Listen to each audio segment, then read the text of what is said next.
South Korean Trade Minister and candidate of the World Trade Organization Director General position Yoo Myung-hee have withdrawn from the race, leaving former Nigerian Finance Minister Ngozi Okonjo-Iweala as the only remaining candidate for the job.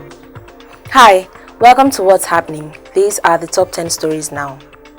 At number 10, the Nigerian Civil Aviation Authority has suspended all outbound flights from Emirates Airline from Nigeria for 72 hours. This is contained in a circular issued on Thursday, February 4th, which states that the suspension followed a violation of guidelines placed by the Presidential Task Force on COVID-19. Emirates is accused of airlifting passengers from Nigeria using rapid antigen tests done at laboratories which are not approved by regulatory bodies. Part of the circular says Emirates Airline has not been in compliance with the two options given by the PTF, as records obtained from the Nigerian Airspace Management Agency indicates that Emirates Airlines operated the flights from both Murtala Muhammed International Airport, Lagos and Nnamdi Azikiwe International Airport, Abuja. At number 9, a former pastor with Omega Fire Ministries International, Mike Davids, has sued the General Overseer of the Church, Apostle John Suleiman, and the church for 2 billion naira for unlawfully interfering in his marriage. Last week, Davids had accused Suleiman of hypnotizing and committing adultery with his wife, Pastor Faith Edeko, who now heads the church's branch in Utako, Abuja. He had also alleged threat to life and written a petition to the Inspector General of Police, Mohammed Adamu, who in turn ordered a probe into the matter. However, on Thursday, Davids filed another petition before the court, accusing Apostle Suleiman of destroying his home and preventing him from seeing his 3 children. He is demanding 2 billion naira in damages. At number 8, the Central Bank of Nigeria has ordered banks and other financial institutions to identify persons and entities operating cryptocurrency exchanges and close all such accounts. The order was contained in a circular released on Friday titled Letter to All Deposit Money Banks, Non-Bank Financial Institutions and Other Financial Institutions. The Apex Bank said dealing with cryptocurrencies and facilitating payments are illegal in the country. The directive, which prescribes severe regulatory sanctions for violators, takes effect immediately. At number 7, a middle-aged man identified as Ken Ekwesianya, his wife and daughter have been killed by gunmen in Abia, Ihiala local government area of Anambra State.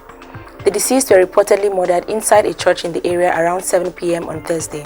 As at the time of filing this report, full details of the incident were unclear, but the State Police Public Relations Officer, Haruna Mohammed, confirmed the report.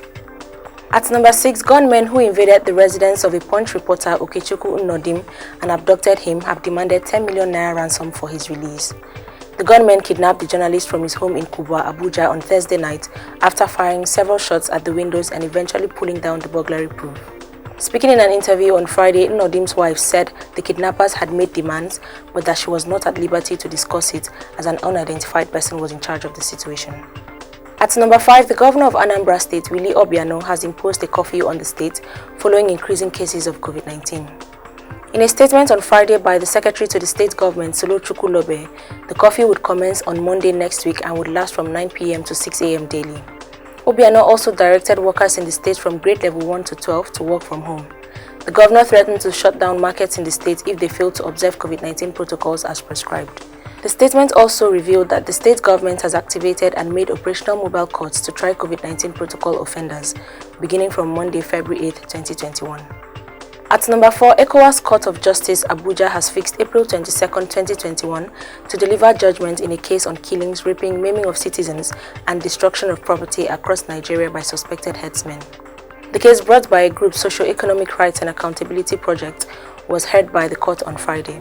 The court adjourned the suit after hearing arguments from Serap's lawyer Femi Falano and the government's lawyer Adebayo Ogundele.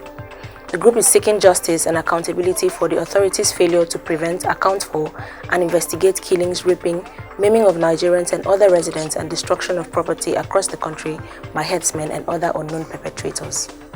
At number 3, Nigeria's foreign capital inflow dropped by $9.68 billion in 2020, its lowest in 4 years.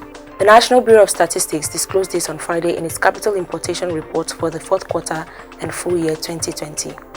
The report says the total value of capital importation into the country fell by 59.65% or $14.3 billion last year from $23.99 billion in 2019. At number 2, the Special Advisor to the President on Media and Publicity, Femi Adesina, has said Buhari honored a former chairman of the Christian Association of Nigeria in Plateau State, Reverend Yakubu Pam, whom former President Olusegun Obasanjo called a total idiot. Additional revealed this in a piece on Friday where he compared how Buhari and Obasanjo treated religious leaders. The presidential aide said Buhari recently appointed Reverend Pam as the executive secretary of the Nigerian Christian Pilgrim Commission, the regulatory body for Christian pilgrimage in the country, unlike the former president who insulted the cleric in 2004. Finally, at number 1, South Korean Trade Minister and candidate of the World Trade Organization Director General position, Yoo Myung-hee, have withdrawn from the race, leaving former Nigerian Finance Minister Ngozi Okonjo-Iweala as the only remaining candidate for the job. A statement from Korea's Trade Ministry on Friday says the decision was made after discussions with the United States and other major nations. The withdrawal is coming after several former U.S. government officials urged President Joe Biden to endorse Okonjo-Iweala after the Trump administration rejected her selection. However, Nigeria's former minister had earlier said she remains positive of becoming the first African and first female Director General in the 25-year history of the WTO, despite hiccups. Always remember to wear your mask, wash your hands and stay safe. That's all for today. See you next time on What's Happening.